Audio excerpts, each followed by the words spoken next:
What if we imagine for a moment a single block of stone, so vast that its shadow could cover a small square, resting silently in a quarry on the slopes of Lebanon? We stand in front of the so-called stone of the pregnant woman, carved but never moved, weighing close to 1,000 tons. To put this into a scale we can hold in our minds, it is as if someone had shaped a whole train engine from a single piece of limestone and then left it lying there, tilted, touched by sun and rain. The stone is not a ruin in the usual sense. It is not broken or scattered. It is still connected to the earth that birthed it, almost as if it resisted separation. In its quiet mass, it tells us something about ambition, about human patience, and also about limits. Let us slowly place ourselves into that landscape. Around us, the Beeka Valley spreads wide, with mountains rising in the distance like calm guardians. The stones of Baalbek are not isolated. They are part of a greater stage, where many cultures left layers of building, each adding to the presence of the place. Romans erected vast temples, Greeks and Phoenicians before them built on foundations, and perhaps earlier peoples prepared the ground with even larger blocks, as if time itself had been pressing down, compacting memory into stone. We are not rushing to answers. Instead, we listen to the quiet of this valley, the open air carrying centuries of silence. Now let us think gently of the mechanisms. How could a stone of this size be cut, measured, and prepared without machines of steel? The rock is limestone, softer than granite, yet still demanding. Tools of copper or iron, repeatedly striking, would slowly carve channels like rain-making grooves in a rock face. The process would not be quick, but stone cutting rarely is. Patience, persistence, and rhythm of work could, over months, release such a giant. To us, this may seem impossible, but impossibility often shrinks when stretched over time. Yet, here lies the question that holds us. Moving the stone was attempted, perhaps prepared, but never achieved. The block remains, half raised from bedrock, tilted, still part of the hill. This pause is important. We cannot know exactly why it was abandoned. Perhaps the ground was too soft. Perhaps the effort too great. Perhaps the building plan itself changed. The silence of records does not allow certainty. And here we remind ourselves that absence of evidence is not evidence of absence. The stone is its own testimony, standing as both proof of skill and marker of limitation. When we search for signs, we look at the quarry floor. We see cuts in rock like lines of handwriting. We see wedges left in place, impressions that once held wooden supports. Soil layers nearby suggest how earth was moved, piled, and perhaps prepared as a ramp. These are not loud clues. They are subtle marks, the kind of quiet language that archaeology often reads, like faded ink on old parchment. We can attempt a small mental experiment. Imagine workers preparing to free the block completely. First, they would deepen the channels underneath, perhaps sliding wood and rope below. Then they might try to lever the stone slightly to rest it on supports. If successful, the next stage would be to drag it inch by inch toward a waiting ramp. Now, if we extend this thought, we can feel the problem. A stone of this size presses heavily into the soil. With each move, the earth beneath would sink or crack. The larger the block, the harder it becomes to distribute weight evenly. At some point, the effort no longer advances. It stalls. Perhaps that is why this stone still lies unmoved, a frozen moment of intention. In a way, this failure is more revealing than success. It shows us the edge of possibility. It speaks of humans stretching their methods until the ground itself resisted, and it leaves us with an honest trace of experiment. The quarry, then, is more than a source of stone. It is a kind of archive. It preserves unfinished attempts, half-written sentences of engineering. The largest blocks here tell us not only about ambition, but about the moment ambition slowed. We might even think of them as bookmarks left in history's pages, reminders that knowledge and ability are always tested against reality. The block still resting there is not useless. It is a record. From its tilt, its cuts, its still attached base, we learn more than from polished surfaces. It is a lesson in scale, in the balance between human intention and the patience of the earth. And so, as we linger with this massive stone, we find ourselves not at an answer, but at a pause. The silence around it is not emptiness, but fullness. It allows us to sense both the daring reach of ancient builders and the quiet resistance of matter itself. The story of this stone does not conclude. It rests open, like the stone itself, waiting, heavy, calm. What if we pause on the thought that some of the stones at Baalbek are larger than anything we regularly move, even in the age of cranes and heavy machinery? They are not scattered boulders, not fragments of mountains, but carefully shaped rectangular blocks fitted with purpose. One of them, part of the great trilithon platform, is said to weigh more than 800 tons. To sense this scale, we can imagine stacking dozens of fully loaded trucks together, and then think of that mass carved into a single stone. It lies not hidden but in plain view, part of a wall that still stands under the open sky of Lebanon. The stones are larger than most houses. They rest in silence, their corners still sharp, their surfaces weathered yet intact. The feeling they create is not of ruin, but of endurance. As we linger with this image, it becomes important to frame where and when we are. Baalbek sits in the Bkee Valley, a wide plain between mountain ranges. The site has seen millennia of human activity, each layer adding to its depth. Romans built great temples here, dedicating them to Jupiter and Bacchus. Beneath their work lie older foundations, and beneath those, perhaps even more ancient efforts.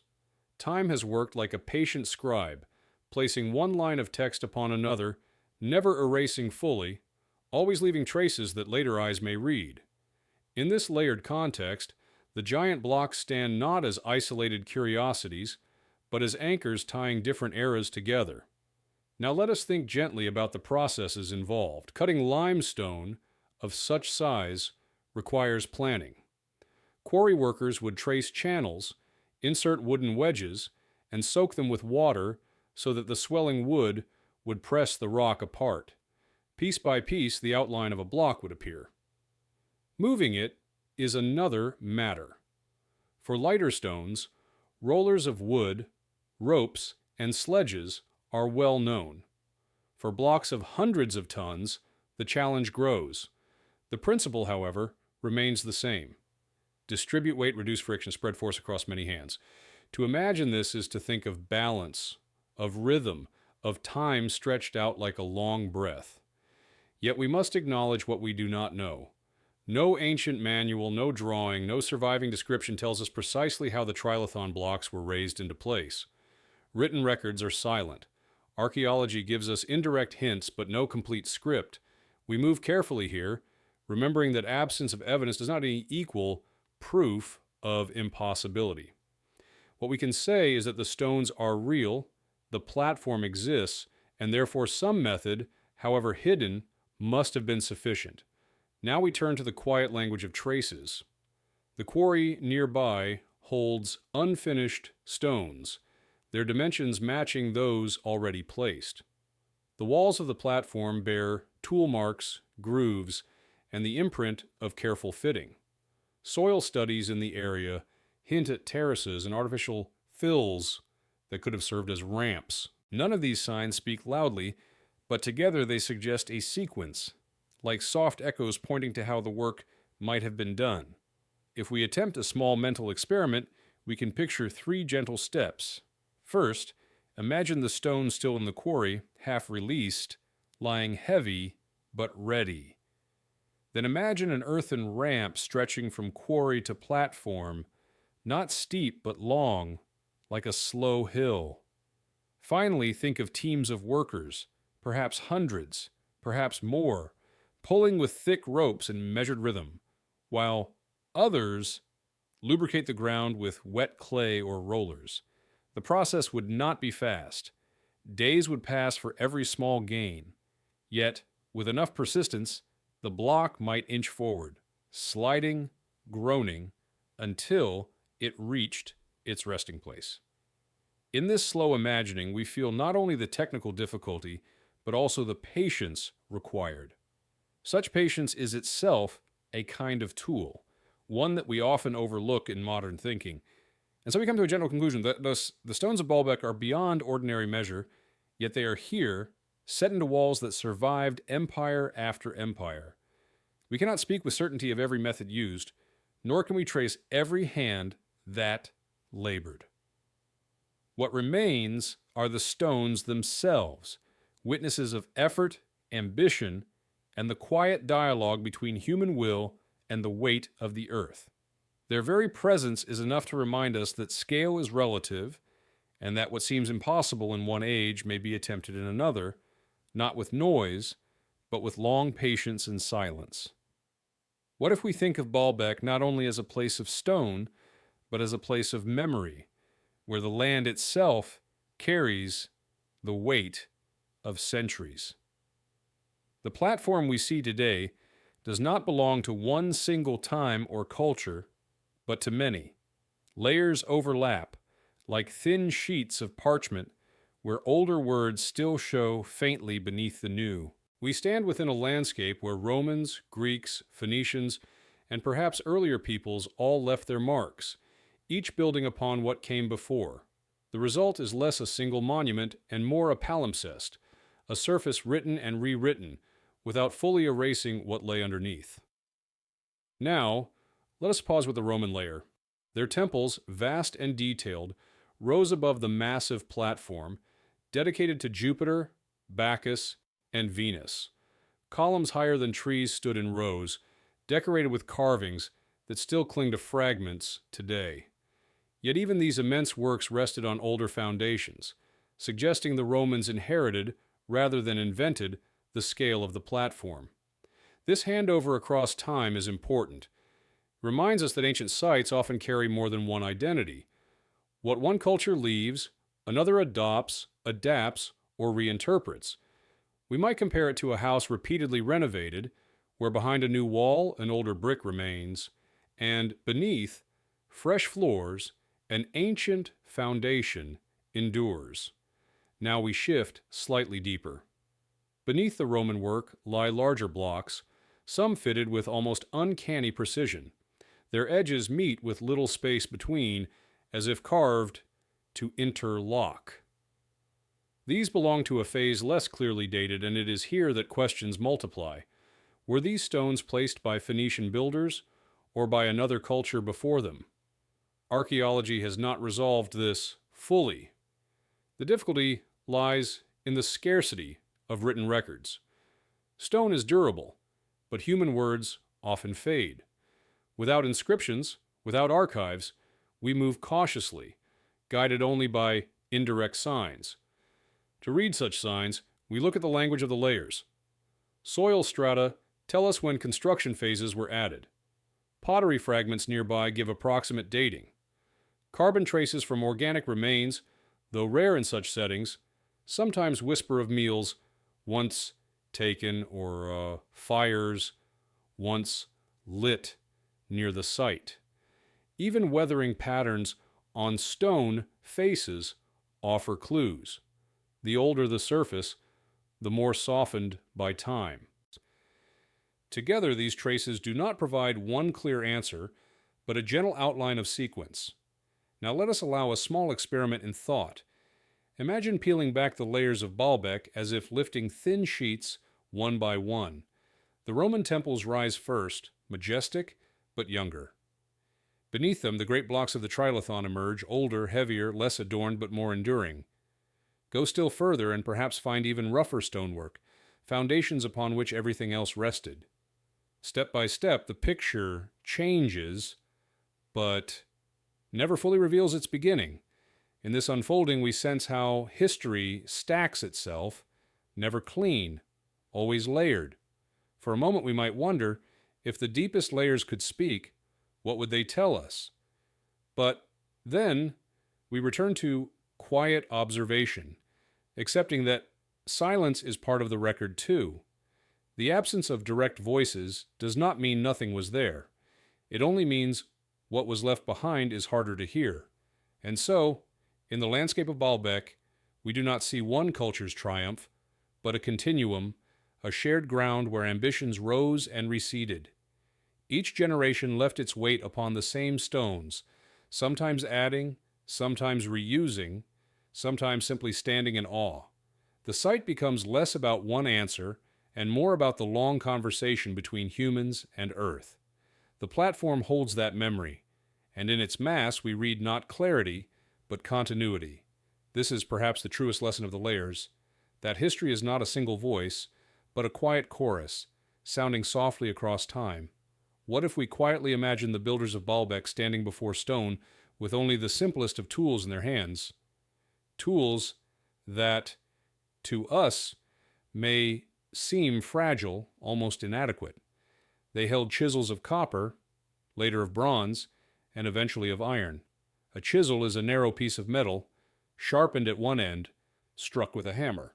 Each strike makes only a small mark, hardly noticeable on its own, yet over hours, days, and seasons, those tiny marks deepen into grooves, then into cuts, until eventually a block of stone separates from the bedrock.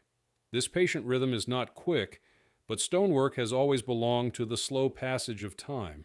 In that slowness lies its strength. The absence of engines did not mean the absence of skill. Before modern machines, builders relied on what was near at hand: wood, rope, fire, water, and their own coordinated labor. A simple trick, like heating rock with fire and cooling it quickly with water, could crack surfaces, loosening the stone. Wedges of wood, soaked so they swelled, could split channels wider. These methods may seem gentle compared to our steel drills, yet their persistence should not be underestimated. To picture this, we might recall how a tree root can crack pavement if given enough years. Pressure does not always need to be sudden. Sometimes it is the steady, quiet insistence that shapes even the hardest surface. Now we can pause and note the challenge of scale. With small blocks, tools like chisels and wedges are manageable. With blocks of hundreds of tons, each cut requires far more preparation, more labor, more support structures. We must admit we do not know exactly how such enormous stones were fully extracted, for no direct record has reached us. The absence of carved instructions or surviving workshops leaves us with questions. Yet the stones themselves confirm that at least some of these methods worked. Because the cuts remain visible, the surfaces still bear the marks of human hands. This brings us to the language of traces. On the great stones, faint lines run along their surfaces, parallel grooves where chisels once bit. In quarries nearby, half-finished blocks reveal channels cut part way, like frozen sentences left incomplete. These are archives without words. Their testimony carried in texture, rather than ink. Archaeologists study the angle of tool marks, the depth of cuts, the kind of break along edges, to understand which metal might have been used and how long the work may have taken. It is not certainty, but a careful reading of quiet signals. Let us step for a moment into a small thought experiment. Imagine a group of workers faced with the task of freeing a giant block. First, they would trace its outline on the bedrock, marking where cuts must go. Then they would begin chiseling narrow trenches, steady and repetitive, widening them over weeks. Into these gaps they might insert wooden wedges, then pour water, letting the swelling pressure push against the stone. At last, after much time, the block would loosen and tilt, resting on prepared supports. Each stage would feel almost invisible in progress, but taken together it would transform immovable rock into a shaped block, ready for transport. Now, if we extend this thought further, we realize the process was not always successful. In the quarry, some blocks remain half-cut, still fused to the earth. Perhaps cracks spread the wrong way, perhaps the stone began to split unpredictably. Such interruptions remind us of the limits of tools, the stubbornness of material.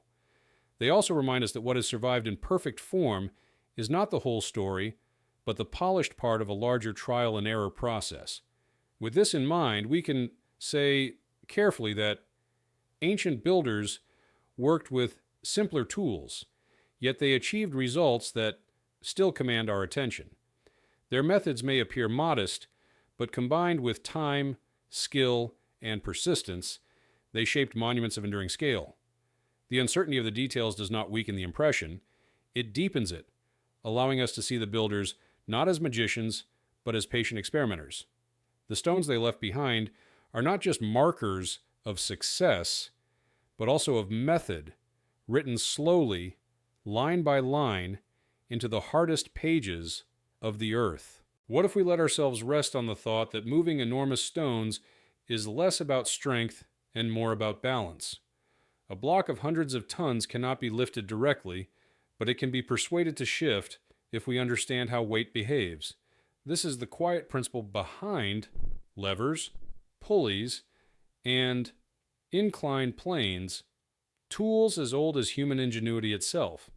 A lever, for instance, is nothing more than a bar resting on a point, yet with the right length, it allows a small force to lift something many times heavier. It works the way a child's seesaw does in a park, where a light child far from the pivot can balance a heavier one sitting close. The ancient builders surely knew such principles, not as abstract equations, but as habits tested in daily life. Moving logs, lifting jars, dragging carts. Balance and weight were not mysteries to them. They were part of ordinary experience. Now we can picture the inclined plane, which is simply a slope. To carry a load straight up is hard, but stretched out over distance, the same height becomes easier. Walking a steep hill takes effort, but a long, gentle path, though slower, feels lighter. By spreading force across distance, ramps transform impossible lifts into steady pulls. This is why archaeologists often imagine great ramps of earth piled carefully, rising beside construction sites. They may not have been beautiful, but they made the immovable move. Before going further, let us pause on what we do not know. No ramp has survived intact at Baalbek. Earth returns to earth, washed by centuries of rain, shifted by wind, reused for later fields and walls. If ramps once existed, their traces are faint. What remains are the stones themselves, placed at heights where ramps would make sense. So here we are guided not by visible structures, but by the quiet logic of physics and by parallels at other ancient sites. At Egyptian temples and pyramids, ramp theories are supported by fragments of causeways and quarry roads. These echoes suggest that Baalbek, too, may have relied on the same patient methods. The traces of balance live in subtler ways as well. Stones bear marks of leverage, small indentations where poles or beams may have been placed to shift them slightly. Soil studies hint at artificial fills near the platform edges, perhaps once compacted paths. Even the position of abandoned quarry stones, still partly separated, tells us where a lever may have been tried, where a ramp might have begun. It is like reading shadows more than shapes, but the story is still there if we linger long enough. Let us try a gentle mental experiment. Imagine a block lying free in the quarry. First, workers place beams beneath it, using levers to nudge it on a wooden sled. Next, a long ramp of earth stretches toward the building site. Hundreds of workers attach ropes, pulling in rhythm, while others pour water on the soil ahead to reduce friction. Slowly, inch by inch, the stone slides forward. Over weeks it climbs, always heavy, always resisting, but balance is on their side. Finally, at the top, it reaches the platform, where further levers and supports adjust it into position. The process is not dramatic, but deeply patient, like water carving stone in a stream bed. If we extend this thought, we see the challenge too. A ramp tall enough to reach the platform must itself be monumental, requiring enormous volumes of earth and wood. Building the ramp might take as much effort as moving the stone. Perhaps this is why only a few blocks reached their places, while others were left behind. The method worked, but the cost was immense.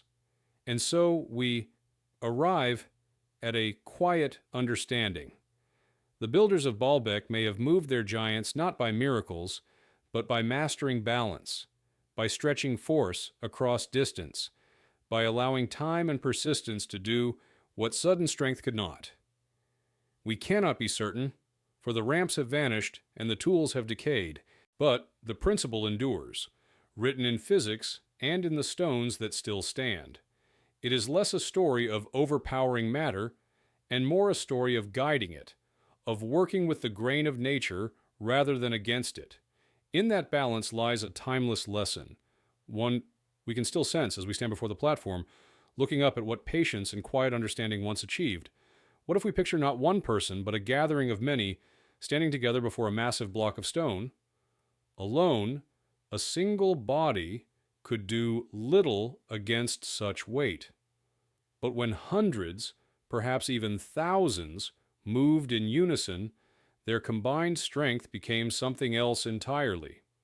Human effort has always multiplied when joined through rhythm and coordination. This is the quiet secret of teams. Pulling a rope alone is strain.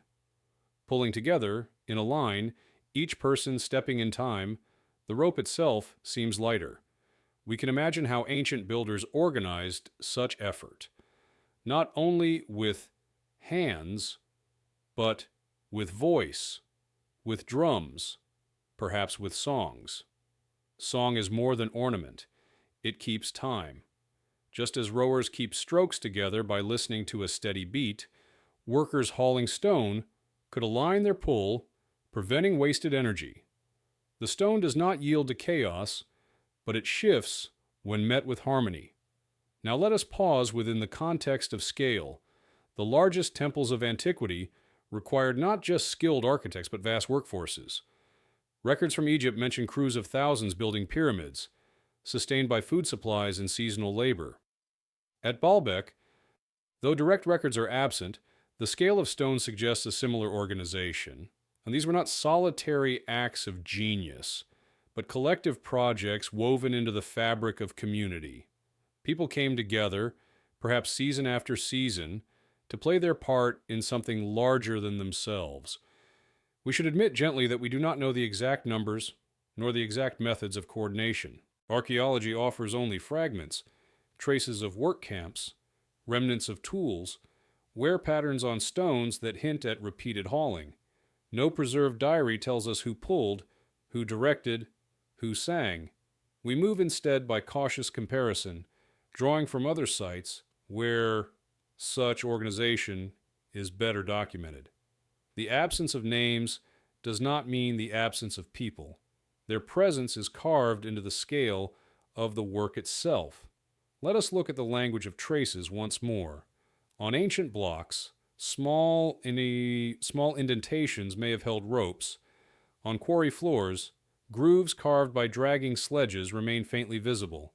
In soil samples, compacted paths suggest repeated movement of feet and loads. These are indirect but powerful signals of collective effort. They tell us that stones did not move by isolated chance, but by long coordinated campaigns. If we allow ourselves a thought experiment, we can picture 3 steps. First, a group of workers gathers around the stone, ropes tied thick around it. Second, a signal is given, perhaps a beat of a drum, and all pull together, their bodies leaning, their voices steadying the rhythm. Third, the block shifts a little, sliding forward. It is a small gain, perhaps only the length of a hand, but repeated over days, it becomes movement across a valley. Now, if we extend this image, we see not just labor, but social structure. Such coordination requires leaders, organizers, providers of food and water. It requires craftsmen who prepare ropes, carpenters who shape sledges, planners who align paths. The movement of stone becomes a mirror of society itself, each role supporting the other, each task contributing to the whole. For a moment, we may linger on this thought that monuments are not only stonework, but social work, the crystallization of human cooperation into visible form. And so we reach a gentle conclusion. The great stones of Baalbek remind us not of solitary strength, but of the power of teams bound by rhythm and patience. We cannot name the voices, we cannot trace the songs, yet their harmony is preserved in the stones still standing. The blocks do not tell us how many hands pulled, but they whisper of a collective heartbeat, steady, enduring, moving the immovable one, breath at a time. What if we imagine the builders standing before a slope of earth stretching gradually upward, its surface packed firm by many feet and simple tools? The challenge of lifting a stone straight upward is immense, but stretched out into distance. The effort softens. This is the essence of a ramp, a simple but powerful extension of the inclined plane. Instead of lifting, we slide. Instead of fighting weight directly, we spread it thin across space and time. The ground itself becomes part of the tool. Now we let ourselves rest within the setting. Around Baalbek, quarries and building sites lie close together. To move the largest blocks, workers may have shaped whole hillsides into long, earthen ramps, compacted with gravel, mud, and wooden reinforcements. Such ramps would not have been graceful structures. They may have resembled sloping roads, practical, temporary, later erased by rain and farming. Yet in their day they would have been as important as the stones themselves, serving as bridges between quarry and temple. To understand how this works, we can compare it to moving a heavy cabinet inside a home. Trying to lift it is almost impossible alone, but if we place it on a rug and pull, or tilt it slightly and slide it along the floor, the weight remains the same, but the movement becomes manageable. Ancient ramps did the same on a grander scale, turning vertical challenges into horizontal ones. Now, before we go further, we should pause on what is uncertain. No visible ramp survives at Baalbek. The soil of centuries has shifted, been reused, eroded, or cultivated. If ramps once rose alongside the walls, their traces are blurred into the landscape. Archaeology gives us no direct proof. Still, by studying comparable sites in Egypt and Mesopotamia, where remnants of ramps and causeways do remain, we can cautiously infer that similar methods might have been employed here. The absence of preserved earthworks does not mean absence of ramps.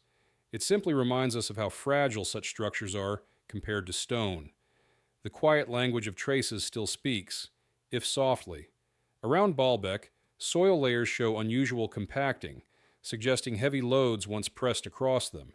The arrangement of unfinished blocks hints at intended paths, aligned toward the platform.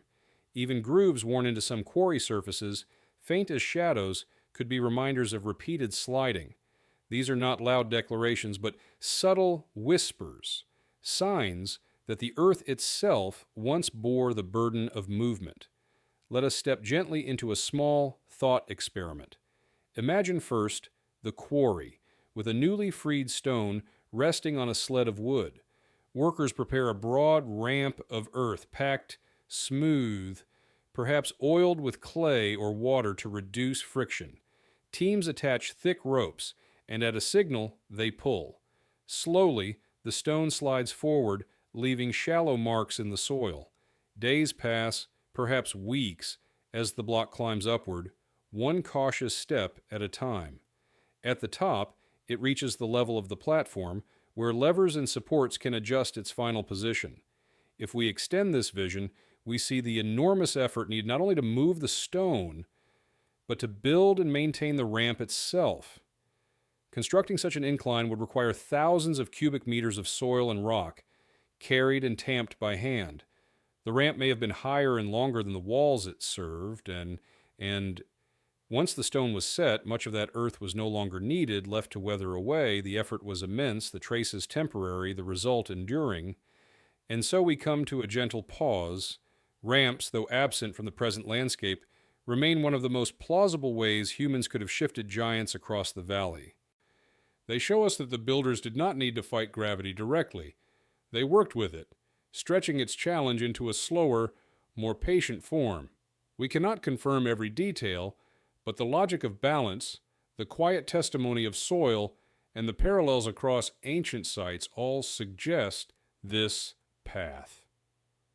In thinking of ramps, we are reminded that sometimes the greatest tools are not machines, but reshaped landscapes, hills of human making that disappeared into time, leaving behind only the stones they helped to place. What if we soften our pace and dwell for a moment on silence, on the absence of words where we might expect them? At Baalbek, no carved tablets have been found that tell us how the stones were shaped, lifted, or placed. No surviving scroll outlines the process step by step. What remains is the monument itself, immense, enduring, but mute. This absence is as much a part of the story as the stones themselves. We live in a world where instructions are written, diagrams preserved, images captured, but in antiquity much depended on memory, on teaching by doing, on skills passed from hand to hand rather than set down in ink. When those lines of memory are broken, we are left with gaps, and gaps too must be read. Now we pause within this context. Archaeology depends not only on what is present, but also on what is missing. The fact that no construction records survive does not mean that records were never made. Parchments decay, wood rots, inscriptions may be broken or reused in later buildings. Absence of evidence, as we often remind ourselves, is not evidence of absence. At Baalbek, the silence is long, but silence can still guide. It pushes us to look harder at indirect signs, at what remains visible when words have faded. Let us gently consider how these gaps are approached. Scholars lean on comparison, what was done in Egypt, in Mesopotamia, in Rome. They lean on physics, what is possible with known tools and known limits of human labor. They lean on geology, how the local stone responds to cutting, weathering, pressure. Each fragment of method is like a piece of a puzzle where most of the image is gone. We cannot fill the whole frame, but we can outline parts of it. The language of traces becomes vital here. Tool marks on stone edges are not mere scratches. They are testimonies of motion, of repeated blows, of chisels striking with rhythm. Abandoned stones in the quarry are unfinished sentences, telling us of attempts begun, but not completed. Soil compacted in unusual ways may whisper of paths once trodden by many feet. These are subtle archives, not written in ink, but inscribed in matter itself. They do not shout answers, but they murmur possibilities. If we allow ourselves a mental experiment, we can imagine 3 steps of silence. First, a team of workers moves a stone with great effort. Their methods passed on by practice, not by writing. Second, the structure is completed, admired, used, but the memory of how fades with generations as new builders turn to new tasks. Third, centuries pass. The stone remains, but the story of its movement has thinned into legend. In this progression, we see how absence grows naturally, not through mystery, but through time. We return to the thought that what survives is partial. Oral knowledge vanishes more quickly than stone. We must live with these limits, accepting that our view is incomplete. And yet this incompleteness is not a failure. It is an opening, a space where curiosity may rest, where questions may linger without the need for sudden resolution. And so we come to a gentle pause. The absence of records at Baalbek is not emptiness, but part of the monument's character. The stones are present, the methods are silent. Together, they create a balance between what we know and what we do not. In that balance lies a quiet invitation to keep looking, to keep listening, and to accept that some of the past will remain just beyond our reach, like a distant echo fading into the valley air. What if we widen our view and look beyond Baalbek, letting our eyes settle, on other places where massive stones were set into order, far from Lebanon, yet echoing the same quiet question of movement. Across the sea in Britain, on the Salisbury Plain, stands Stonehenge. There, tall stones, some weighing more than 40 tons, were transported from quarries miles away. The journey was not short. Some stones came from Wales, over hills and rivers. We see again that humans, in different lands and times, turn to the same problem: how to guide stone across distance. Now let us shift softly to South America, to the high plateau of Bolivia. At Pumapunku, immense blocks of andesite and red sandstone lie scattered, some weighing more than 100 tons. They bear sharp cuts and right angles, traces of careful shaping. The site stands more than 3,000 meters above sea level, where air is thin, and yet these stones were still moved and placed. The echoes grow stronger. The human wish to shape landscapes with stone of extraordinary size was not limited to one region or one age. We pause here to notice a pattern. Across continents, the same challenge appears, but the solutions are adapted to local conditions. In Egypt, sledges and desert sand were used. In Britain, rivers may have served as highways, with stones floated on rafts. In Bolivia, log rollers and ramps across high plateaus were likely applied. These are different techniques, yet they share a single principle: to adapt, to use what the environment allows. And still, in each case, the scale feels astonishing to us. Now we remind ourselves gently of limits. We do not know all the details of how Stonehenge stones crossed rivers. We do not know exactly how Pumapunku's blocks were lifted into place. The records are silent, the tools perished. Yet the stones remain. Their presence does not reveal method, but it proves success. Again, absence of description is not absence of action. The language of traces carries the story forward. At Stonehenge, ruts in soil show possible dragging paths. At Pumapunku, quarry sites with unfinished blocks show the stages of work. In Egypt, wall paintings of workers hauling statues give parallels that inform our imagination. These indirect markers let us connect dots, not with certainty but with care. Let us allow a mental experiment. Imagine standing at Pumapunku before a block of 100 tons. First, workers carve it free, chisels ringing softly. Second, logs are set beneath, and the block is rolled forward, one log after another, replaced again and again. Third, the block arrives at its resting place, where ramps and levers adjust its position. Now imagine the same thought at Stonehenge, but with water, rafts, carrying stones down rivers, floated by teams balancing the load. Each path is different, but the rhythm of persistence is the same.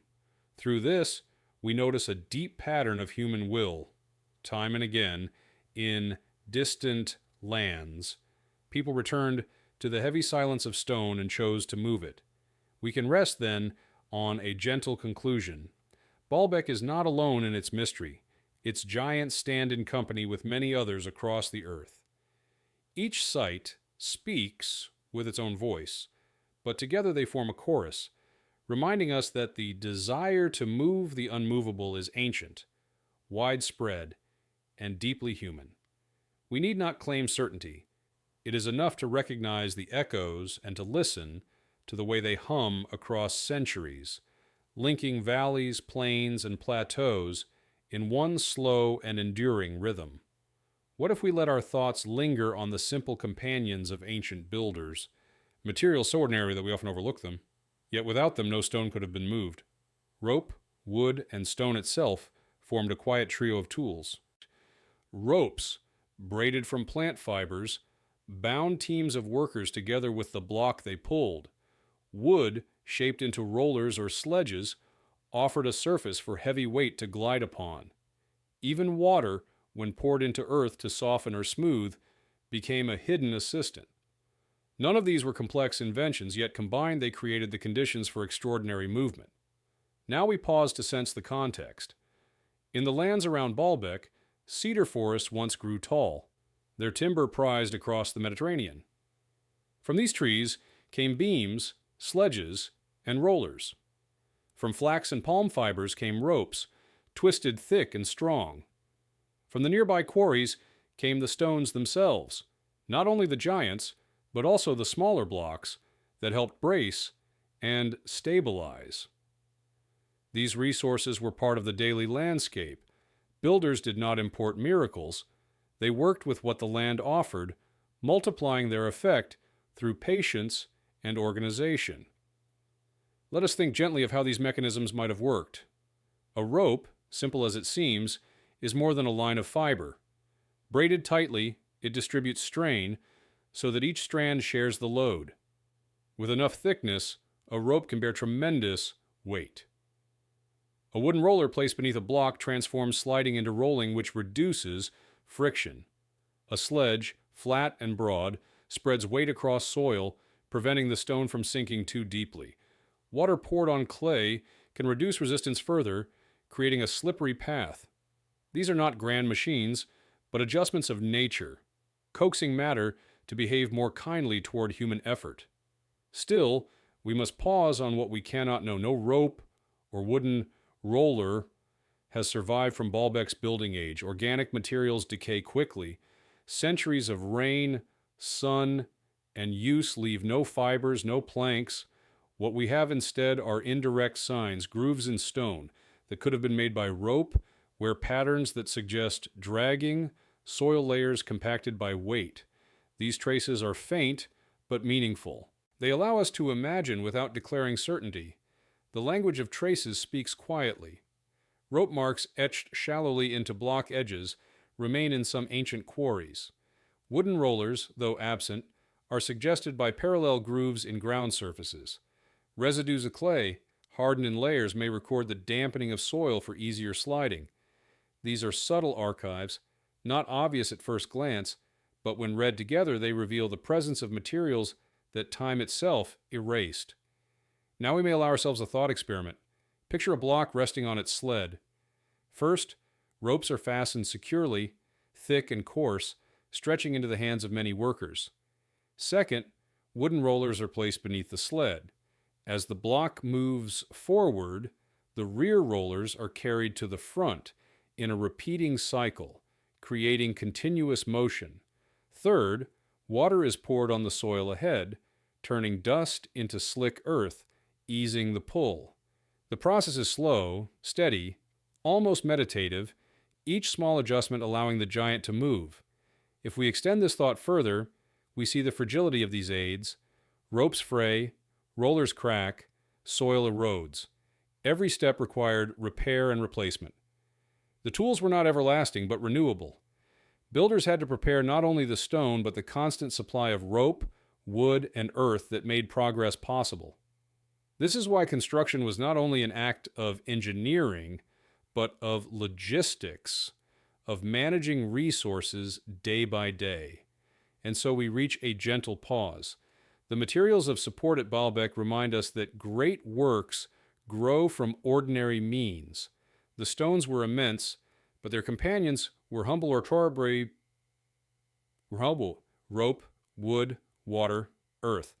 Though none of these remain for us to see, their traces linger in grooves, in soil, in memory.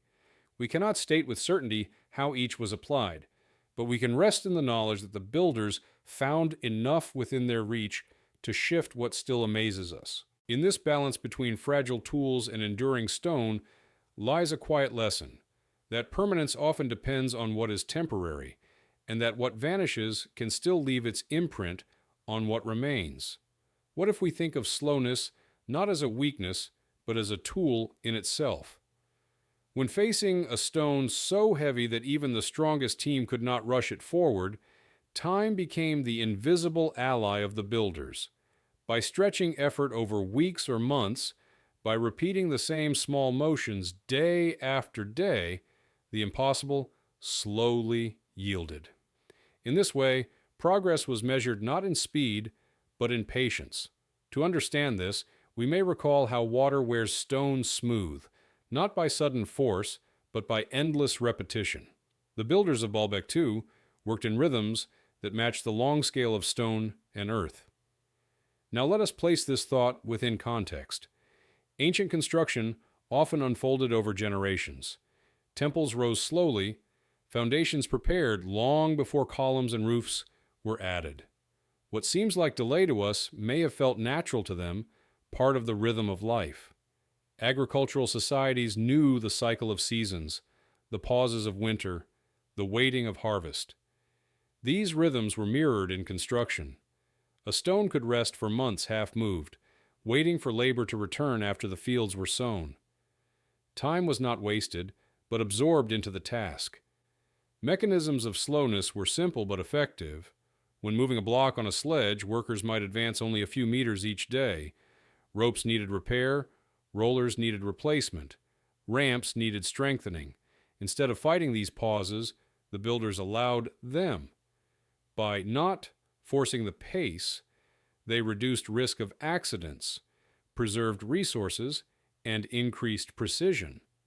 Slowness became a form of control, turning overwhelming weight into something manageable. Yet we must pause and admit that we do not know exactly how long each stage took. No records survive to tell us whether a trilithon block was moved in months or in years. Archaeology cannot measure days. What we can infer, through comparisons and through wear marks, is that the process was gradual. The absence of direct timelines does not mean nothing can be said. It simply means our statements must remain gentle, provisional. Now we turn to the traces of time in the landscape. Stones half cut in the quarry suggest projects that slowed and never resumed. Layers of soil compacted gradually, not in sudden bursts, point to long and steady use. Even legends that grew around these stones, tales of giants, of superhuman labor, carry echoes of how extraordinary their slow progress must have appeared. Slowness leaves its imprint not in speed, but in endurance. Let us allow a small mental experiment. Imagine first a group of workers pulling a stone along a ramp. After a long morning, the block has moved only the length of a man's arm. In the afternoon, fatigue sets in, and the stone rests. The next day, they return, continuing where they were. They see in flof, saukers, and off. Weeks later, the block has crossed a distance that at first seemed insurmountable. Now extend the vision further. One generation begins the foundation, but another may finish it, their lives overlapping with the project like links in a chain. The work becomes part of the community's rhythm, a steady pulse stretching across time. In this way, slowness becomes both method and memory. We may rest, then, on a gentle conclusion. The great stones of Baalbek were not conquered in haste. They were coaxed forward, slowly, patiently, in harmony with the pace of human endurance and natural cycles. The exact number of days or years will remain uncertain, yet the traces remind us that time itself was one of the most powerful tools the builders possessed. Their achievement was not only in lifting stone, but in mastering slowness, turning the heavy weight of the earth into something that could be shifted little by little until it became part of a structure that would outlast their own lives. What if we linger for a while at the quarry itself, the quiet place where ambition began but did not always reach its end? Here, blocks were shaped and prepared, some freed from bedrock, some only half cut, others abandoned in mid-process. Among them lies the great stone, often called the stone of the pregnant woman, still attached to the earth, tilted slightly, immense in scale. To stand before it is to witness not only human effort, but also the moment where effort paused. The quarry is not only a source of material, but also a record, preserving the beginnings of projects as well as their halts. Now let us rest within the broader setting. Baalbek's quarries lie close to the building site, reducing the distance of transport. They contain both small blocks, easily moved, and giants, some never taken beyond the cut. This mixture tells us something about planning. Not every block was destined for success. Some were experiments, attempts to push the boundary of what was possible. Others were practical, shaped to fit walls already under construction.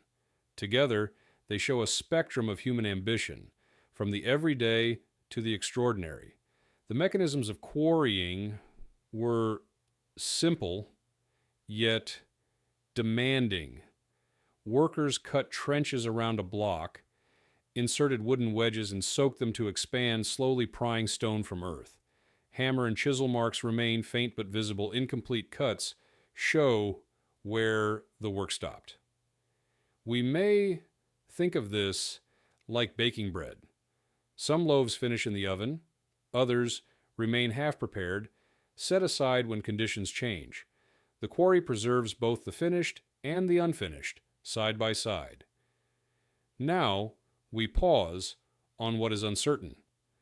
Why were some of the largest stones abandoned? Was the soil too soft to support their movement? Did the stone itself crack under its own weight? Did plans shift, leaving no need for them? We cannot answer with certainty. No text explains, no record speaks. We are left with the quiet presence of stones that never traveled, reminders that even in great projects, limits were reached. Absence of completion is not failure, but part of the wider picture, showing us the edge of possibility. The language of traces here is especially rich. On abandoned blocks, we see grooves carved with patience, but ending suddenly. We see wedge marks where tools were once set. Around the quarry floor, deep ruts suggest repeated hauling, paths worn by stone dragged forward. Soil compacting nearby may mark the beginnings of ramps, later erased by time. These subtle signs speak of preparation, effort, and decision, even if final results were never achieved. Let us attempt a gentle thought experiment. Imagine, first, the workers cutting steadily at the base of the largest block, the grooves deepening, the wedges driven further. Days pass, weeks pass, until the stone tilts slightly, beginning to separate from the earth. Next, imagine the test pull. Ropes are tied, teams strain, the stone shifts but barely moves. The ground beneath sinks, the stress threatens to crack the block. Finally, the decision comes to leave it, to turn to smaller stones more certain to succeed. The great block remains where it is, not as a ruin, but as a marker of choice, frozen in time. If we extend this vision, we see the quarry not as a place of failure, but of truth. It tells us that builders explored limits, sometimes reaching beyond, sometimes stepping back. The unfinished stones are lessons left in place, quiet teachers for later generations. And so we may conclude softly that the quarry is a mirror of both ambition and humility. It shows us what was dreamed and what was possible, and where the two did not meet.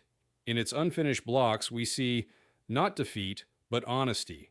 They remind us that even in the greatest works, not everything is completed, and that what remains unfinished can be just as revealing as what stands tall. The quarry, with its silent giants, preserves these moments of pause, holding them gently in the stone until we arrive to wonder. What if we imagine science not as a force that answers everything, but as a patient listener, leaning close to stones, soils, and fractures, trying to hear what they quietly say? At Baalbek, where written instructions are absent, it is often physics, geology, and archaeology that attempt to fill the silence. By measuring weight, slope, and stress, we can sketch outlines of what may have been possible. By analyzing soil layers and tool marks, we can estimate how humans interacted with matter long ago. These are not dramatic revelations, but careful suggestions, framed in numbers and comparisons, always softened by uncertainty. Now let us pause within the context of time and scale. The stones of Baalbek weigh hundreds of tons. Modern engineers can calculate the force required to drag them, the friction between stone and soil, the strength a rope would need to hold. These equations are not poetry, yet they bring us closer to the rhythm of ancient effort. For example, physics tells us that friction, the resistance between two surfaces, can be reduced by lubrication. Clay mixed with water lowers friction dramatically. Simple experiments today show how heavy weights slide more easily over wet ground. In this way, modern science helps us reimagine ancient methods, not with certainty, but with plausible pathways. Now we may linger on the limitations. Calculations can tell us how many people would be needed to move a stone under certain conditions, but they cannot confirm that such a group actually stood there, ropes in hand. Soil studies can suggest compacted surfaces, but they cannot prove these were ramps. Science works with what is measurable, and where measurement ends, uncertainty begins. Absence of proof. Here is not absence of action. The numbers are guides, not verdicts. Still, traces remain. At Baalbek, the dimensions of the trilithon stones have been carefully measured.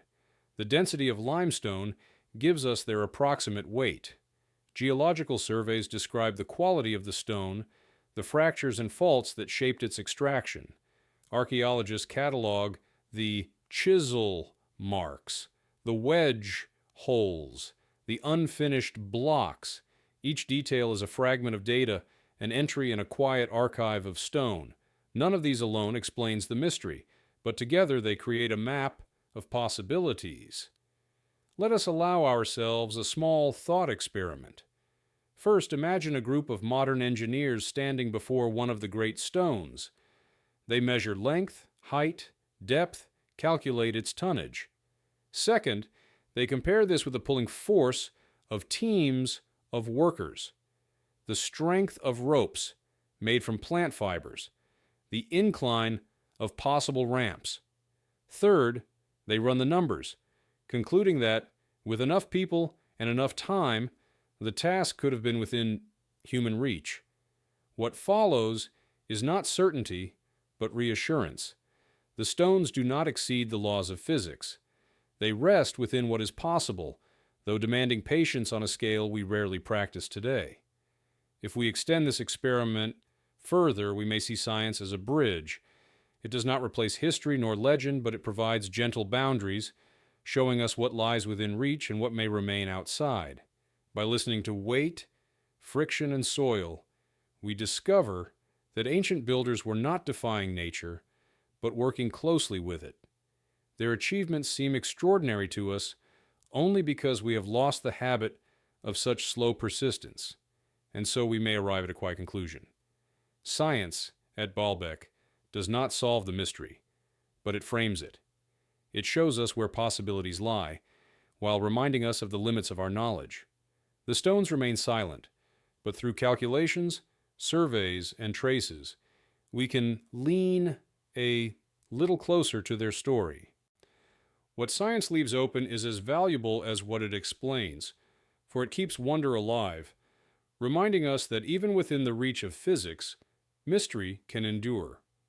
What if we think of silence itself as a kind of evidence, a blank page that still belongs to the archive? At Baalbek, so much of what we might hope to find is missing. No preserved manuals, no detailed inscriptions, no lists of tools. What survives is the structure itself, and around it the faint shadows of absence. To work with such emptiness is not failure. It is part of the discipline of history. The gaps are like pauses in music. They do not break the melody, but give it shape. Let us rest for a moment within this context. Archaeology is often not the study of what is clearly there, but of what is partly gone. A broken wall tells as much through its missing stones as through the ones that remain. A site stripped of wood or rope reminds us of the fragility of organic things. At Baalbek, the very absence of these softer materials explains why the record feels incomplete. Stone lasts, wood vanishes. What is left is not the whole picture, but a fragment of it, shaped by time itself. Now let us think of how these absences are approached. Scholars note where tools should have left traces, but did not. They compare the silence at Baalbek with better documented sites elsewhere. For example, in Egypt, tomb paintings show workers dragging statues. At Baalbek, no such images remain. Instead, we are left with bare stones, grooves, and cuts without accompanying explanations. This means our reconstructions are cautious, leaning on parallels and probably never on direct certainty. We can admit this without discouragement. To see clearly what is not known is itself a kind of knowledge. The language of absence has its own markers. Layers of soil without artifacts suggest areas once cleared for ramps or work camps. Empty spaces in the archaeological record, where we expect evidence of tools or workshops but find little, may still hint at their one-time presence. Even later reuse of the site, where stones were stripped and repurposed, is part of this pattern of loss. The silence speaks of erosion, of recycling, of the long passage of centuries that carried away more fragile signs. Let us attempt a gentle thought experiment. Imagine first a team of builders completing their task. They leave behind ropes, wooden frames, and tools scattered around. Second, the seasons pass. Rain, sun, and wind slowly reduce rope to fiber, wood to dust. Third, centuries later, new people build on the same site, clearing away what remained, reusing what was useful, leaving little trace for us. What we inherit is not their working ground, but their enduring stones. The rest has vanished into time. If we extend this further, we see how absence itself becomes a mirror of longevity. The stones survived because they were too heavy to carry away, too durable to decay quickly. The tools and supports disappeared because they were small, useful, or fragile. This imbalance is why we stand today among giant blocks, but not among the means that place them. The silence is selective, and in that selectivity lies part of the story. And so we come to a quiet conclusion. The gaps in Baalbek's record are not obstacles to wonder, but companions to it. They remind us that memory is uneven, that some traces endure while others fade. What we do not know is as shaping as what we do. In listening to silence, we learn humility, and we recognize that history is not a complete book, but a fragmentary one. Baalbek's stones stand both as presence and as absence, the seen and the unseen, joined together in a calm and unfinished story. What if we think of stories themselves as part of the landscape, woven into stone as quietly as tool marks and weathering? Around Baalbek, as in many ancient places, myths grew where certainty was absent. When people looked upon blocks larger than houses, the natural thought was that giants must have moved them. Tales of beings greater than humans, strong enough to carry mountains, became a way to explain what could not otherwise be explained. These stories are not evidence in the strict sense, but they are records of awe. They show how human imagination responded when faced with scale that defied ordinary experience. Now we pause within the setting of tradition. In Lebanon and its surrounding lands, local legends describe the stones of Baalbek as the work of a race of giants, sometimes tied to biblical figures, sometimes to forgotten ages. Elsewhere, similar stories appear. At Stonehenge, people once said, Merlin the wizard moved the stones with magic. In the Andes, myths tell of ancestors with unusual powers shaping the earth. These echoes across cultures remind us that myth often fills the space where history is silent.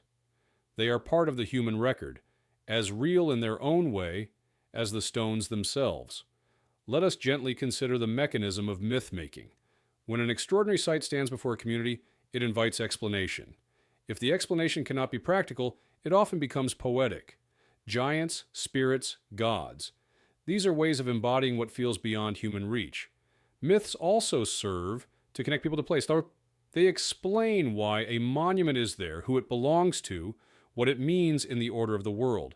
They are not engineering manuals, but they are cultural anchors. Yet we must pause with care. Myths are not literal evidence of construction methods. They do not tell us how ropes were tied or ramps built. To treat them as technical records would be misleading.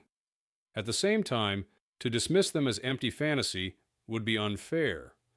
They are reflections of how communities perceived scale, endurance, and mystery. They reveal the emotional impact these stones had, even centuries after their builders were gone. The language of traces extends here too, though in less material form.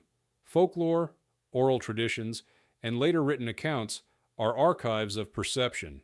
They show us not how stones were moved, but how they were remembered. In this sense, stories are like weathering on stone.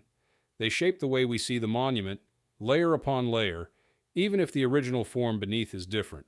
Let us try a small thought experiment. Imagine first a community centuries after the construction, walking among the stones, no memory of how they came to be. Second, someone points to a block so large it seems impossible, and the idea of giants arises. Third, over generations, this idea is told and retold, becoming a shared explanation. The myth does not record fact, but it preserves wonder. It transforms silence into narrative, absence into meaning. If we extend this thought, we realize that myths themselves can guide curiosity. By asking why giants were invoked, we are reminded of the extraordinary scale of the task. The stories preserve the sense of impossibility, even if they do not solve it. They carry forward the awe that the stones inspired long after the builders were gone. And so we come to a soft conclusion. The myths of Baalbek do not answer our questions of engineering, but they answer something else. They show us the depth of human response to immensity. They remind us that stones are not only physical, but also cultural, shaping imagination as much as they shape landscapes. We cannot take the tales of giants as literal truth, but we can treat them as evidence of wonder. In that wonder lies a continuity between past and present, between those who stood before the stones centuries ago and us who stand before them now, still moved to ask, still moved to imagine. What if we allow ourselves to step gently into imagination, not to replace knowledge, but to explore its open edges? When certainty is absent, a mental experiment can help us feel the weight of possibility. Let us picture, slowly and calmly, how the largest stone at Baalbek might have been moved with only the tools of its time. We will not rush to claim truth, but let the steps unfold as thought. First, we imagine the stone freed from the quarry. Its surface still rough, its mass immense, it lies on a wooden sled, thick beams braced beneath. Around it, ropes braided from plant fibers are tied, many lines running outward like spokes of a wheel. At their ends, groups of workers stand, ready to lean their bodies into the pull. Behind them, others prepare the path, smoothing earth, pouring water to soften dust into clay, setting rollers where the ground allows. The air is filled not with shouts, but with rhythm, perhaps a drumbeat or chant, keeping motion steady. The block shifts a little, then rests, then shifts again, a slow dance of weight and persistence. Now we let the image move further. The sled reaches the foot of a ramp, long and gently rising, built of packed earth. Each meter upward requires effort renewed. Teams alternate, some pulling, some repairing ropes, some reinforcing the ramp where soil crumbles. At times, the stone halts for days, waiting for the path ahead to be strengthened. Progress is not continuous, but patient, marked in pauses as much as in motion.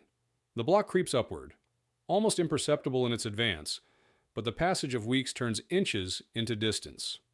Finally, we imagine the stone at the top, near the platform. Levers are placed, long beams acting as arms of balance. By tilting and shifting, by sliding wedges beneath, the stone is eased into its resting place, where it joins others already waiting. It is not lifted suddenly.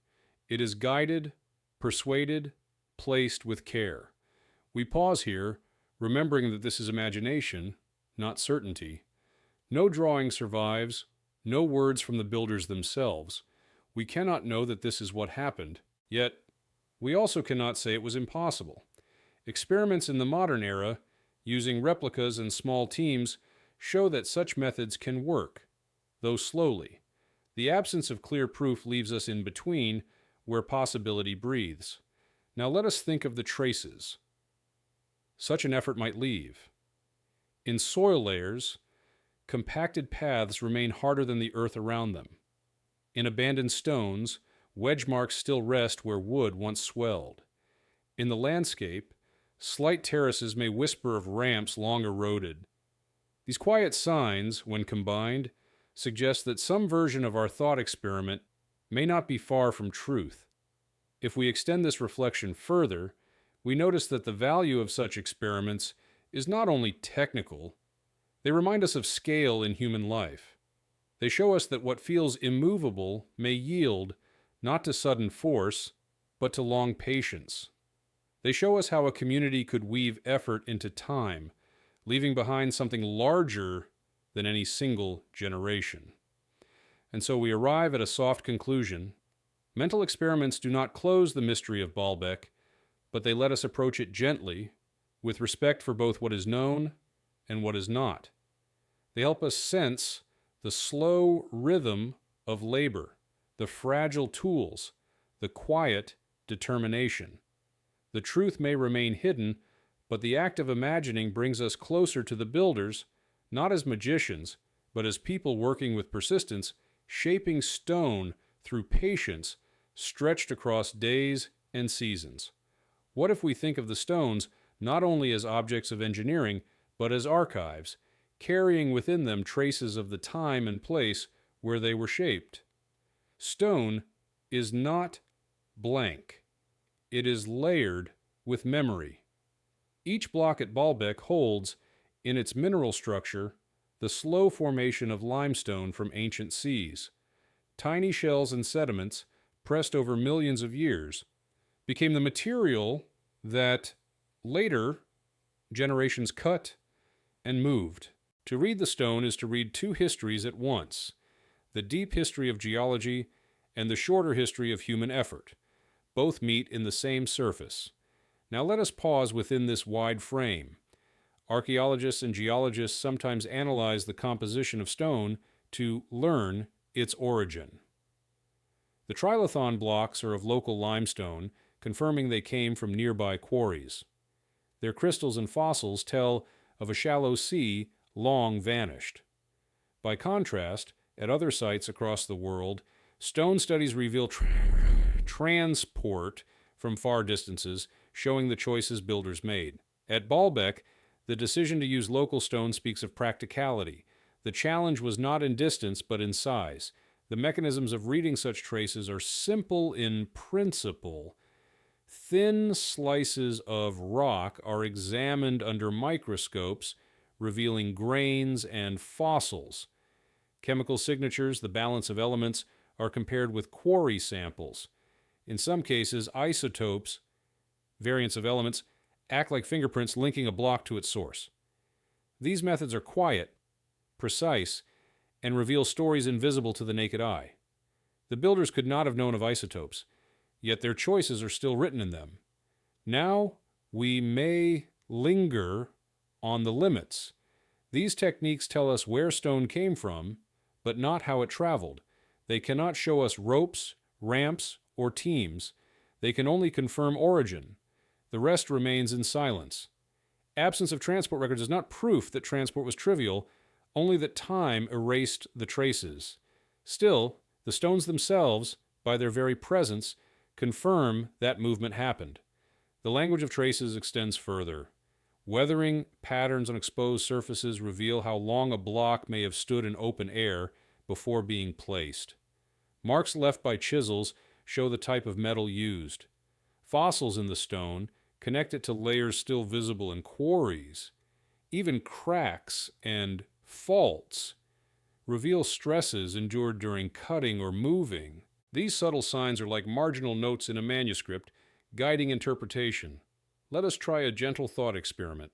First, imagine cutting a block in the quarry, its surface fresh, fossils sparkling faintly under the sun. Second, imagine the block left unfinished, exposed to rain and wind. Slowly its edges soften, lichens spread, tiny cracks appear. Third, Centuries later, archaeologists measure these patterns, concluding how long the stone lay unused. In this way, the block itself becomes a clock, its surface telling of time past. If we extend this further, we see that the stones are not mute. They speak, not in words, but in textures, minerals, and patterns. To listen requires patience, careful instruments, and humility. The story they tell is partial, but it is real. They remind us that even when human voices are gone, the earth itself continues to record. And so we come to a quiet pause. At Baalbek, the great blocks are more than challenges of engineering. They are records of deep seas, of quarries, of tools, of weather. They are not only carriers of weight, but carriers of time. By learning to read them, we connect to both the distant past of geology and the nearer past of human ambition. What we cannot know is large, but what we can glimpse is enough to remind us that every stone is both monument and archive, shaped by nature first and only later by human hands. What if we think of Baalbek not only as a place of stone and silence, but also as a place of memory carried forward in later voices? Even when the builders themselves left no words, others came after, adding their impressions to the record. Travelers, chroniclers, and scholars visited the site in different centuries, each seeing it through the lens of their own time. Their writings, though imperfect, form a second archive, one not of stone, but of perception. These testimonies remind us that history is not only built, it is also remembered, retold, and sometimes reshaped by those who encounter it. Now we rest within the context of these later voices. Roman authors mentioned the grandeur of temples in the region, though without focusing on the stones beneath. Medieval Arab historians describe Baalbek with wonder, some attributing its scale to ancient kings or to supernatural powers. European travelers of the Renaissance and Enlightenment, encountering the ruins, often expressed astonishment, noting the trilithon blocks with a sense of disbelief. Each record reflects its age, some colored by myth, some by careful observation, some by curiosity alone. Together, they form a patchwork of memory, fragile but enduring. The mechanism of such record-keeping is simple but important. A traveler writes down impressions, a historian copies older accounts, a scholar sketches the ruins. Over time, these accumulate like layers of soil, each preserving not only facts, but also the worldview of the recorder. None of these records is exact. Many are incomplete, sometimes exaggerated, but when compared, they create patterns. They show us that awe has always been part of Baalbek's presence, across centuries. Yet we must pause here on the limits. These later testimonies cannot tell us how the stones were truly moved. They cannot replace the absent voices of the builders. Some are filled with errors, confusions, or imaginative embellishments. To rely on them too heavily would be misleading, but to ignore them would also be a loss. For even in their uncertainties, they reveal how the site was perceived, how it shaped thought across cultures. The language of traces appears again, but in written rather than material form. A medieval manuscript noting stones of such size that no man could move them is itself a kind of marker, telling us how extraordinary the trilithon appeared in that era. A traveler's sketch, even if inaccurate, fixes a moment in time, showing what parts of the ruins were still standing, what had already fallen. Later measurements by scholars in the 19th century bring greater precision, confirming the dimensions we still use today. Each stage leaves a footprint, not in soil, but in ink. Let us try a small thought experiment. First, imagine a traveler in the 12th century, standing before the platform. Without engineering knowledge, he sees the stones and concludes they must be the work of giants. Second, imagine a European visitor in the 18th century, sketchbook in hand, trying to capture the lines of the blocks, still uncertain how they came to rest there. Third, imagine us today, reading both accounts, seeing in them less the facts of construction and more the continuity of wonder, stretching across generations.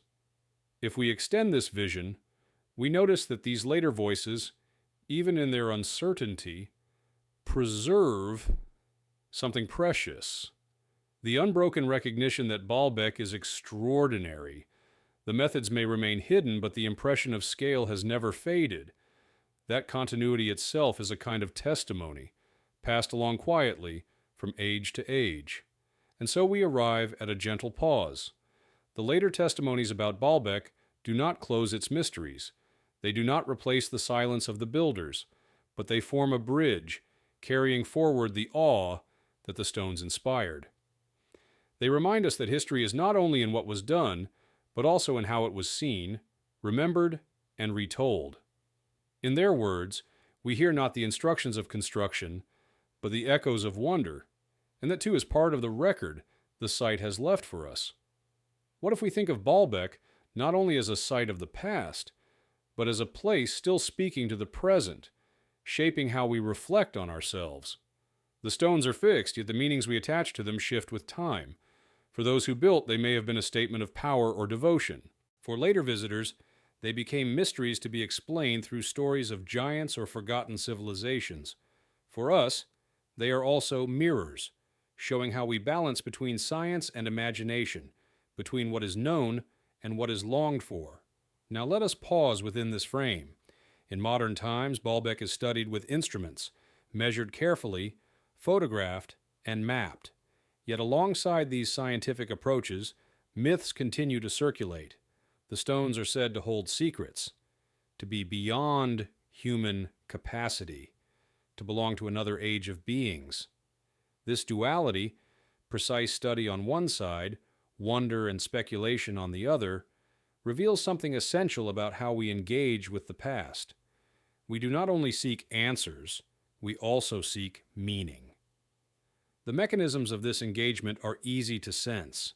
Archaeologists read tool marks, engineers calculate force, geologists trace the quarry. Meanwhile, storytellers, artists, and seekers of mystery read the same stones differently, finding symbols of transcendence or signs of lost knowledge. The site becomes layered not only in physical construction, but in interpretation. Each generation rebuilds it in imagination as much as in stone. Yet we must pause gently on the limits. What we imagine does not replace what we know.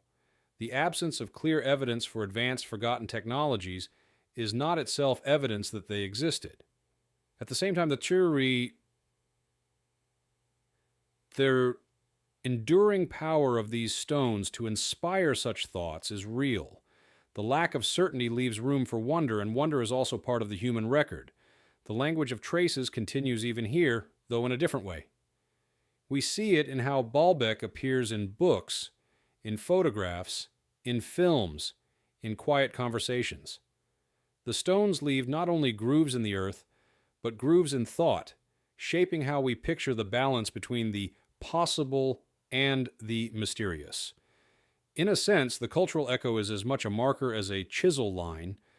Let us imagine a gentle experiment of thought. First, the builders raise their blocks, certain of their methods, perhaps unaware that future generations will find them mysterious. Second, centuries pass, and the memory of their techniques fades, leaving silence where knowledge once was. Third, new generations arrive, filling that silence with stories, calculations, and interpretations, each layering new meaning upon the old stones. In this sequence, the site becomes both monument and canvas, always reinterpreted. If we extend this reflection, we see that the stones are not only about the past, they are about continuity, the unbroken thread of human curiosity. They show us that to question is as enduring as to build. They remind us that mystery has its own place, standing alongside knowledge, shaping the way we look at time, effort, and memory. And so we come to a soft conclusion. Baalbek today is more than a ruin. It is a meeting ground between science and story, between analysis and awe. Its stones carry the silence of their makers, but also the voices of all who have wondered since. The balance between what we know and what we cannot know is delicate, but it is also fertile. It allows us to keep listening, to keep asking, and to rest for a moment in the knowledge that not every question must be closed. Some can remain open, like the wide sky above the platform, infinite, patient, and enduring. What if we rest finally on the thought that the stones of Baalbek are less about solutions and more about endurance? They have outlasted the builders, the empires that rose and fell around them, the generations that came to wonder and to guess. They stand as both question and answer, proof that something extraordinary was done, and reminder that we do not fully know how. This balance between presence and mystery is what gives the site its quiet power. The blocks do not move now, but they move us, gently, into reflection on scale, time, and patience. Now we pause within the context of the wider span of human history. Baalbek belongs not only to Lebanon, nor to a single culture, but to the long continuum of humanity's dialogue with stone. It is one voice among many, echoing with the pyramids of Egypt, the terraces of the Andes, the stone circles of Britain. Together, these places remind us that across continents, across ages, people chose to mark the earth with what seemed impossible. The fact that we still ask, how is itself part of the answer? The mechanism that holds us here is simple. We are beings who remember through material. Stone is heavier than words, but it carries memory further. Written texts fade, oral knowledge is lost, but blocks of hundreds of tons remain, refusing to be erased. They show us, without speaking, what effort and ambition can leave behind. And though they do not tell us the details, they tell us enough, that human communities once worked with persistence beyond our ordinary measure. Yet we must pause gently on the limits. We cannot know the exact methods. We cannot name the hands, nor trace the rhythms of their labor with precision. The absence of these details does not cancel the achievement. It only deepens the sense of humility with which we approach it. To acknowledge what we do not know is to remain open, to let the stones continue to speak in their own way. The language of traces is all around us. The grooves in quarries, the wedge marks, the unfinished giants, the compacted soils, the legends written centuries later, all are fragments of a wider archive. None complete the picture, yet together they form a pattern. The traces tell us less about certainty and more about continuity. The persistence of effort, the persistence of wonder, the persistence of stone itself. Let us allow a final thought experiment. First, imagine the builders finishing their work, stepping back from the platform, unaware of how long it will last. Second, imagine centuries passing, voices fading, empires gone, yet the stones still standing, exposed to sun, wind, and rain. Third, imagine us now, standing in their presence, not as owners of knowledge, but as participants in a chain of looking, questioning, and remembering. In this way, the monument is not finished. It continues to act, quietly, shaping thought across time. And so we come to a gentle close. The great stones of Baalbek remind us of what is possible through patience, and of what will always remain beyond certainty. They belong to no single story.